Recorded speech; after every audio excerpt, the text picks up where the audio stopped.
Melting Pop, la culture sous toutes ses formes. Notre invité ce matin est donc l'auteur de bande dessinée Zep qui publie demain un nouvel album de Titeuf intitulé À fond le slip, c'est chez Glénat. Bonjour Zep. Bonjour. 15e album consacré à Titeuf. 25 ans que vous le dessinez, que vous le côtoyez et que vous n'en êtes pas lassé. Non, toujours pas. Non, c'est toujours un bonheur de le retrouver. Il grandit. Il grandit pas vraiment. Non, il grandit pas il physiquement. aimerait beaucoup. Le monde change autour de lui. Lui, il change pas. En fait, ce qui m'intéresse, c'est vraiment cet âge juste avant la puberté où on est encore curieux de tout. Après, effectivement, ça va se cibler un peu plus en direction du slip. Voilà, en direction du slip, voilà, exactement. Alors, on peut dire que oui, c'est son environnement qui grandit dans la mesure où il est confronté de plus en plus à des questions d'adultes.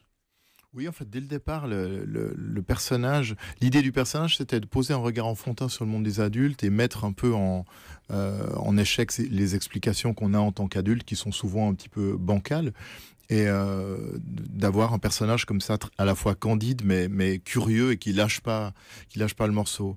Et il se trouve que depuis 25 ans, même si les sujets se répètent, l'actu fait qu'il y a sans arrêt de nouveaux questionnements. Et quand j'ai commencé Titeuf, c'était les années début 90. On était en pleine campagne de prévention contre le sida. Et j'avais démarré comme ça en me disant mais qu'est-ce que ça fait quand on a 10 ans et qu'on se promène dans la rue, on voit des grandes affiches pour le port du préservatif. Comment est-ce qu'on comprend ça?